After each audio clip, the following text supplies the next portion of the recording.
Hello बच्चों।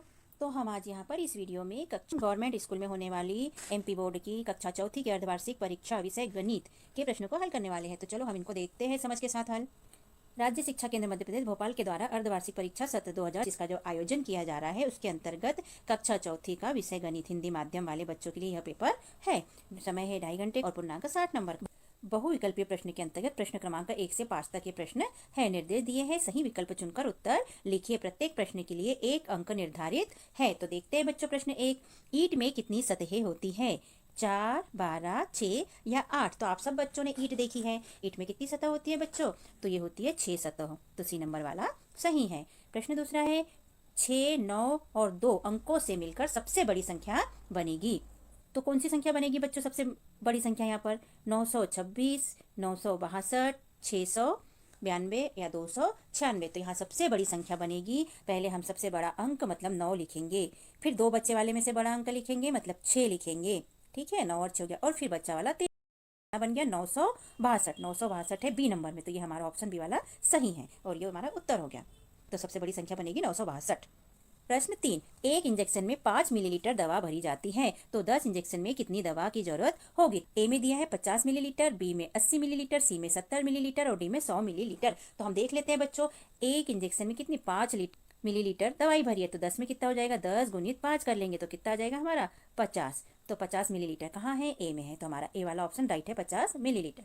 प्रश्न चौथा। 1/4 और 3/4 मीटर में कुल सेंटीमीटर होंगे। तो हम जानते हैं बच्चों, 1 मीटर बराबरी से होता है 100 सेंटीमीटर। ठीक है, तो इसका 1/4 कितना हो जाएगा? 100 का 4 का भाग देंगे 100 में, तो कितना आ जाएगा? 25। ठीक है, ये हमारा पहला आ गया। और 3/4 मतलब 100 का तीसरा भाग, तो 100 का तीसरा भाग कितना आ जाएगा? 75 आ जाएगा। ये हो गया हमारा दूसरा। अब दोनों को जोड़ लेंगे तो 75 और 25 जोड़ा तो कितना हो गया? 100। तो हम देखेंगे एबीसीडी ऑप्शन में 100 कहाँ है। तो हमारा एबीसीडी में ये नहीं है, ये भी नहीं है, ये भी नहीं है, ये है 100 डी नंबर वाला। तो हमारा डी ऑप्शन सही हो जाएगा, 100 सेंटीमीटर। प्रश्न 5। दिए गए पैटर्न का अगला पद होगा।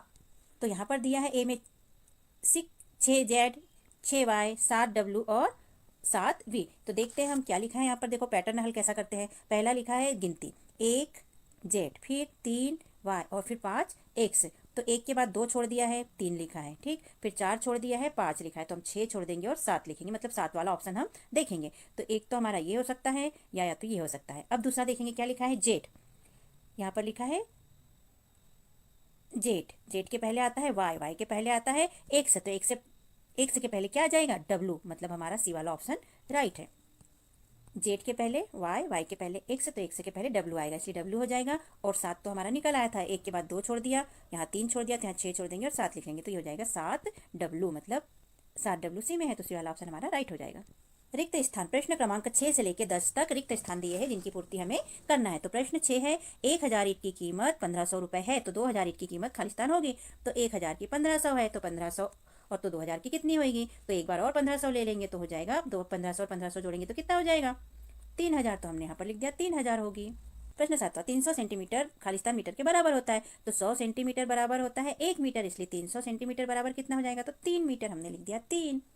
प्रश्न 8। 1 जून 2023 को अंकों में लिखते हैं, तो 1 जून मतलब 0, 1 और जून यानी कौन सा महीना? 6वां महीना, तो इसको लिख देंगे 0, 6 और 2023 का लिख देंगे 2023। तो ये हमने यहाँ पर लिख दिया। प्रश्न 9। एक सब्जी बेचने वाला एक दिन में 90 रुपए कमाता है, तो 10 दिनों में खालिस्तान रुपए कमाएगा। तो एक दिन में कितना कमाता है? 90 रुपए, तो 10 दिन में कितना कमाएगा? तो 90 गुणित कर देंगे 10, तो ये हमारा गुना करने पर हो जाएगा 900, इसलिए हमने यहाँ पर लिख दिया 900 रुपए कमाएगा। प्रश्न 10। पैटर्न पूरा करो। पहले लिखा है 41, फिर लिखा है 61, फिर लिखा है 81, मतलब गिनती की सबसे ऊपर वाली लाइन। तो 41 के बाद में 51 इन्होंने छोड़ दिया है, 61 लिखा है, फिर 71 छोड़ दिया है, 81 लिखा है, तो हम 91 छोड़ देंगे और इसके बाद 101 लिख देंगे, तो हमने यहाँ पर लिख दिया 101। तो प्रश्न 11। एक संदूक में कितने शीर्ष होते हैं? उत्तर। एक संदूक में 8 शीर्ष होते हैं। संदूक यानी बॉक्स होता है बच्चों, जिसे पेटी भी कहते हैं। और शीर्ष जहाँ पर 3 सतह आकर मिलती है उन्हें शीर्ष कहा जाता है, यानी 3 भुजाएं एक दूसरे से मिलती है, उसे क्या कहते हैं? शीर्ष कहते हैं। तो पेटी में कहाँ पर, बॉक्स में कहाँ पर एक दूसरे से 3 भुजाएं मिलती हैं? तो एकदम ऊपर की ओर यहाँ पर 3 भुजाएं आकर मिलती है, यहाँ 3, यहाँ 3 और यहाँ 3 भुजाएं, तो ये 4 हो गया। 1, 2, 3 और 4, ऊपर 4 हो गया और नीचे 4 हो गया, तो ये हो जाएगी 8 शीर्ष। तो हमने लिख दिया 8 शीर्ष होते हैं। प्रश्न 12, एक बित्ते में 20 सेंटीमीटर होते हैं तो 4 बित्ते में कुल कितने सेंटीमीटर होंगे? तो हल करेंगे बच्चों हम। एक बित्ते में 20 सेंटीमीटर होता है, इसलिए 4 बित्ते में, तो 20 गुना 4 कर देंगे तो कितना आ जाएगा? 80 सेंटीमीटर होंगे। तो यहाँ हम उत्तर लिखेंगे 4 बित्ते में 80 सेंटीमीटर होंगे।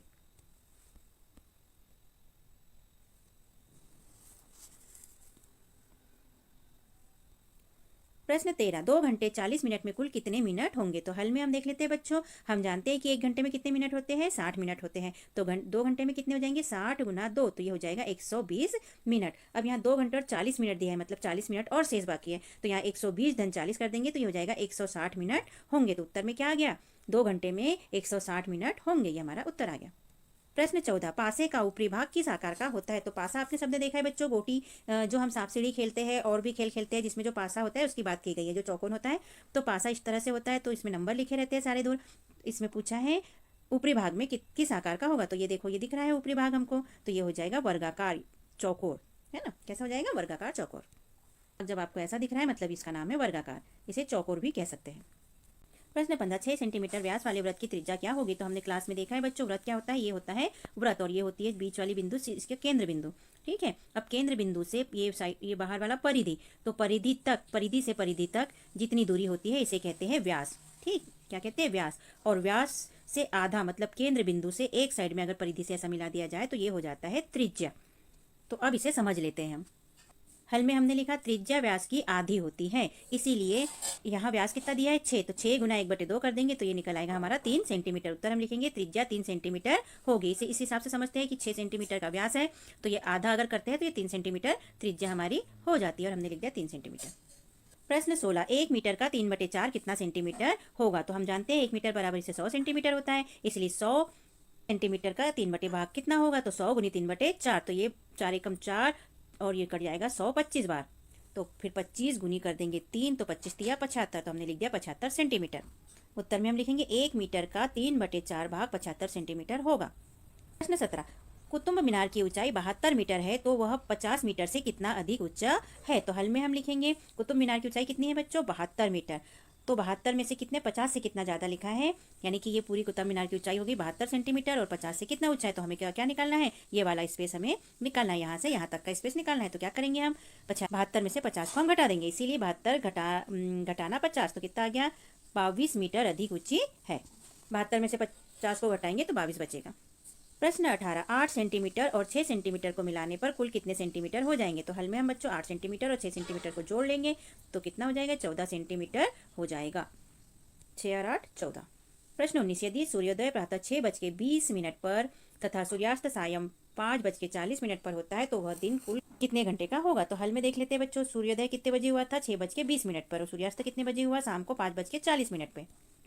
तो 6:20 से हम 6:20, यहाँ सब दूर 20 लिखना है, 6:20 से 7:20 तक 1 घंटा हो जाएगा। 7 से 8 को 2, 8 से 9 3, 9 से 10 4, 10 से 11 5, 11 से 12 6, 12 से 1 7, 1 से 2 8, 2 से 3 9, 3 से 4 10, और 4:20 से 5:20 तक हो जाएगा 11 घंटे। तो ये हो गया 11 घंटे।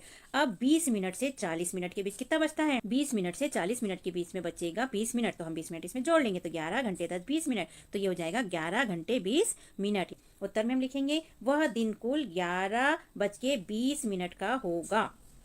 जब लिखते हैं बच्चों तो यहाँ पर 11 और 20 यहाँ घंटे लिखेंगे, और पढ़ते हैं तो 11:20 पढ़ेंगे इसे।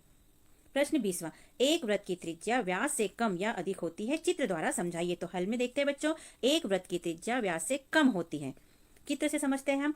नोट है हमारे पास में, मतलब कि हमें पता है व्यास त्रिज्या का 2 गुना होती है। कितनी होती है? व्यास त्रिज्या की 2 गुना होती है। यहाँ पर देख लेते हैं, 1 सेंटीमीटर वाला वृत्त बनाया हमने, इसमें ये क्या हो गई? 1 सेंटीमीटर त्रिज्या हो गई, तो 2 पूरा परिधि से परिधि तक हम मिला देंगे तो कितना हो जाएगा? 2 सेंटीमीटर हो जाएगा, और ये 2 सेंटीमीटर क्या कहलाएगा? व्यास कहलाएगा। त्रिज्या 1 सेंटीमीटर, तो एक इधर का एक और इधर का एक, 1 धन 1 2 सेंटीमीटर, जो कि व्यास कहलाएगा। तो व्यास से त्रिज्या कितनी हो गई? कम हो गई, इसलिए हमने लिख दिया एक वृत्त की त्रिज्या व्यास से कम होती है। प्रश्न 21, 1 किलोग्राम कद्दू की कीमत 50 रुपए है तो आधा किलोग्राम कद्दू की कीमत कितनी होगी? तो हल में लिखेंगे 1 किलोग्राम कद्दू आता है 50 रुपए का, तो 1/2 मतलब आधा किलो कद्दू कितने का आएगा? तो क्या करेंगे हम? 50 गुणित 1/2 कर देंगे, 50 गुणित 1/2 कर देंगे। 2 से 50 को काटेंगे तो 2 एकम 2, 2 दूनी 4, बचा 1, उतारा 0, 10 हो गया, 2 पंजे 10 तो 25 आ गया, है ना। तो काटने के बाद हमारे पास कितना आया, 25 रुपए। उत्तर में हम लिख देंगे आधा किलो कद्दू 25 रुपए में मिलेगा। तो बच्चों, यदि हमारा समझाना और लिखवाना आपको पसंद आता है तो हमारे चैनल को सब्सक्राइब कीजिएगा बच्चों, और लाइक भी कीजिए, सब्सक्राइब कीजिए, जिससे कि हमारी वीडियो आपको बहुत जल्दी से मिल पाए। और शेयर कीजिए अपने दोस्तों और अपने भाई बहनों के साथ में, क्योंकि काफ़ी मेहनत लगती है और हम चाहते हैं कि आपसे हमारा संपर्क बना रहे। तो सब्सक्राइब जरूर कीजिएगा बच्चों। अब प्रश्न 22 देख लेते हैं बच्चों। 2 4 6 8, फिर यहाँ खाली जगह दी है, यहाँ भी खाली जगह दी है, का छठवां पद क्या होगा। तो ये 4 पद हो गए, 1 2 3 4, ये 5वां पद और ये 6वां पद, मतलब यहाँ क्या आएगा पूछ रहा है क्वेश्चन, है ना। तो हल में देख लेते हैं। 2 4 6 8, मतलब ये 2 का पहाड़ा है, एक एक के गैप में अंक लिखे, तो हम भी आगे बढ़ा देंगे। 8 के बाद हम 9 छोड़ देंगे, 10 लिख देंगे, 11 छोड़ देंगे और 12 लिख देंगे, क्योंकि यहाँ सब जगह एक एक छोड़े हैं। या दूसरे शब्दों में कहो तो 2 का पहाड़ा, तो 2 4 6 8 10 और 12। तो छठवां पद पूछा है, तो छठवें पद की जगह पे क्या आ गया हमारा 12, तो हमने उत्तर में लिखा छठवां पद 12 होगा। प्रश्न 23। राजू के डेयरी में 500 लीटर दूध आता है, जिसमें से वह रोज 154 लीटर का दही बनाता है, शेष दूध बेच देता है। बताइए एक सप्ताह में कितने लीटर दूध बेचता है। तो हल में लिखेंगे बच्चों हम, राजू की डेयरी में कुल दूध आता है कितना, 500 लीटर, और दही कितने का बनाता है वो 154 लीटर का। तो हम इसको इसमें से घटा देंगे, तो एक दिन में बचा दूध, 500 में से 154 को घटाया तो कितना हो गया, 346 लीटर दूध बचा। तो हम जानते हैं कि एक सप्ताह में कितने दिन होते हैं, 7 दिन होते हैं, इसीलिए तो एक सप्ताह में हो जाएगा 346 गुणित 7, तो ये आ जाएगा गुना करने पे 2422 लीटर। इसलिए हम उत्तर में लिख देंगे राजू एक सप्ताह में 2422 लीटर दूध बेचता है। प्रश्न 24। एक घर की छत को देखने पर वह किस आकार की दिखाई देगी, चित्र सहित समझाइए। तो बच्चों आप छत पे गए हो, हमें छत कैसा दिखता है, चौकोन, या तो हम तो इस आकार को हम क्या कहते हैं, आयताकार कहते हैं। तो हम यहाँ पर उत्तर में लिख देंगे, हमने उत्तर लिखा नहीं, आप लिख लीजिएगा। क्या लिखना है उत्तर में, कि एक घर की छत आयताकार दिखती है। यहाँ पर आप लिखिए, एक घर की छत आयताकार दिखती है। प्रश्न 25। यदि कोई व्यक्ति प्रतिदिन 75 रुपए कमाता है तो वह एक सप्ताह में कितने रुपए कमाएगा। तो हल में देख लेते हैं बच्चों हम, कोई व्यक्ति एक दिन में कमाता है कितना, 75 रुपए, तो एक सप्ताह में कितना कमाएगा। आप जानते हैं कि यहाँ नोट हमने देखो लिख दिया है, जानते हैं कि एक सप्ताह में कितने दिन होते हैं बच्चों, 7 दिन होते हैं, इसीलिए 7 दिन में कितना कमाएगा। तो 75 गुणित 7, तो गुना करेंगे तो आ जाएगा 525 रुपये। तो हम उत्तर में लिख देंगे वह व्यक्ति एक सप्ताह में 525 रुपए कमाएगा। प्रश्न 26। एक दूध डेयरी में 15 लीटर दूध से 500 मिलीलीटर के 28 पैकेट भरे गए हैं, तो बताइए कितने लीटर दूध शेष बचा। तो हल के अंतर्गत हम पहली स्टेप करेंगे बच्चों, 1 लीटर बराबरी से 1000 मिलीलीटर होता है, ये हम जानते हैं। तो 15 लीटर बराबरी से कितना हो जाएगा, तो 1000 गुणित 15 कर देंगे, तो हमारे पास लीटर में निकल आएगा 15000 मिलीलीटर हो जाएगा। कितना हो जाएगा, 15000 मिलीलीटर। आगे देखते हैं दूसरी स्टेप, एक पैकेट में कितना भरते हैं, 500 मिलीलीटर दूध भरते हैं, तो 28 पैकेट में कितना आ जाएगा। तो यहाँ क्या करेंगे हम, 500 गुणित 28, ये 500 गुणित 28 कर देंगे, को गुना करने के बाद क्या हो जाएगा हमारा, 14000 मिलीलीटर दूध हो जाएगा। कितने, 28 पैकेट में कितना दूध आ जाएगा, 14000 मिलीलीटर दूध आ जाएगा।